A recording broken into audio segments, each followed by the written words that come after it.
Après de longues délibérations, apparemment assez animées entre Sony et Marvel, l'acteur incarnant Spider-Man a enfin été choisi. Il s'agit de Tom Holland. Qui? Tom Holland! Le réalisateur a aussi été désigné. Et il s'agit de John Watts. Vous les connaissez pas? À vrai dire, moi non plus. Mais enfin, pour tout vous dire, moi je suis pas très convaincu par ce parti pris là de Marvel de nous proposer un Spider-Man adolescent. Déjà, j'étais pas allé voir Amazing Spider-Man. Je suis pas sûr que j'irai voir celui-là. Mais enfin bon, croisons les doigts, ce sera peut-être génial!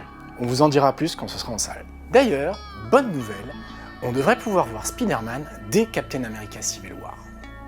Dans le film Doctor Strange, l'ancien, vénérable maître et mentor de Stephen Strange serait incarné par une femme blanche, en l'occurrence la talentueuse Tilda Swinton. Le méchant Baron Mordo, lui, serait incarné par Chiwetel Ejiofor, et je suis très content d'avoir réussi à le dire en une seule fois. Pour l'instant, les rumeurs selon lesquelles le serviteur Wong serait joué par une petite ballerine ukrainienne et la belle Cléa par Jason Statham n'ont pas été confirmées.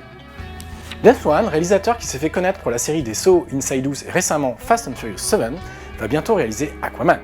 Quoi qu'on puisse penser de la qualité de ses films précédents, ce recrutement traduit une véritable ambition de la part de Warner.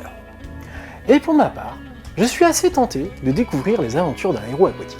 Mais il nous reste encore quelques années avant de voir le produit fini. Promis, on vous tient au courant. Le film Gambit sera réalisé par Rupert Wyatt, qui n'a à son actif que 2 films, dont Planète des Singes, Origine, et sera écrit par le scénariste du reboot de Robocop. Ça peut donner quelque chose d'intéressant.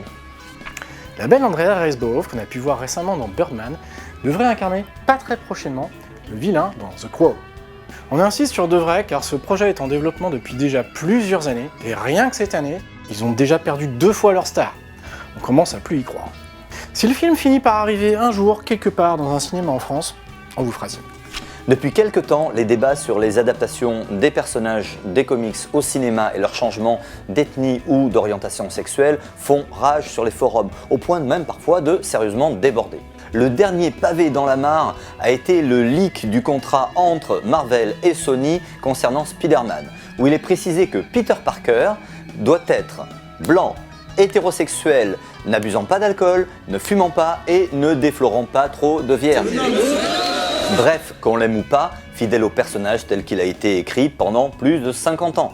Contrairement à d'autres d'ailleurs dont certains côtés ont été un petit peu édulcorés dans les films. Il était donc nécessaire que la personne la plus respectée de l'univers des comics donne son opinion, et Stan Lee a répandu sa divine parole dont nous espérons qu'elle sera lettre d'évangile. Écoutez bien, alors dans ma divine sagesse, j'aurais pu créer Peter Parker noir ou latino ou autre, et cela aurait été bon. Mais je l'ai créé blanc, là, comme ça, et c'est bon aussi. Il y a une place dans mon univers que j'ai créé pour les super-héros gays. Mais plutôt que de changer les anciens, sortez-vous les mains du fondement et faites-en des nouveaux, bordel de moi. Sinon je vais revenir, je vais faire le taf à votre place, je suis chiche moi.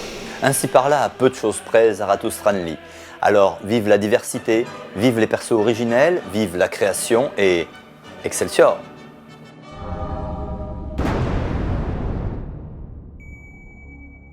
Le film Ant-Man sort en France le 14 juillet. Alors j'ai du mal à imaginer que ça fasse un gros blockbuster, et c'est peut-être à cause de ça que Marvel attend maintenant pour le sortir, alors qu'ils auraient pu le mettre logiquement avant les Avengers pour mettre Ant-Man dans l'équipe. Dans tous les cas, Marvel Cineverse a fait plusieurs choix très différents de ceux des comics, et je vous propose de voir ce que nous révèlent les trailers. Tout d'abord, le film est centré sur Scott Lang, le deuxième Ant-Man. Ça n'est pas le dernier dans les comics à endosser le costume, mais c'est le seul en activité sous ce nom actuellement. Cependant, le premier homme fourmi, Henry Hank Pym, sera présent en tant que mentor, rôle originellement tenu par Tony Stark. Alors que dans les comics, c'est Pym qui crée Ultron, donc un partout, balle au centre. Et là, on a droit à un choix assez audacieux. Comme Ant-Man a été créé en 1963, ils ont décidé de mettre un Hank Pym vieux, et à ses côtés, sa fille, Hope, qui jusque-là n'avait existé que dans un univers alternatif de Marvel. Elle aurait pu d'ailleurs venir directement en Wasp ou endosser elle-même le costume d'Ant-Man, mais il paraît que son père est un petit peu surprotecteur. Autre choix du film, Ant-Man voit sa force augmenter en rétrécissant de taille. L'original conservait juste sa masse initiale. C'est une façon de rendre intéressant un pouvoir plutôt réducteur. Tous ces changements par rapport aux comics, somme toute, me paraissent plutôt intéressants. Je suis moins confiant par rapport à ce qu'ils ont fait sur Darren Cross, l'adversaire d'Ant-Man, qui va être incarné par Corey Je meurs Stoll. Regardez, ici il meurt, et là aussi, et puis là, on a prétendu qu'il était mort. Darren Cross est normalement un millionnaire sans scrupules à la tête d'une énorme corporation. Le mettre en tant qu'ancien associé d'Hank Pym qui l'a trahi, quelque part je trouve que ça réduit son image de self-made man impitoyable. Mais le pire choix pour moi, c'est celui de son nom de super vilain. L'appeler Yellow Jacket, c'est gâcher un personnage qui est vachement important dans les comics, une des incarnations de Hank Pym, et on aurait pu s'en resservir par la suite, mais là non, c'est foutu, paf, y a plus rien.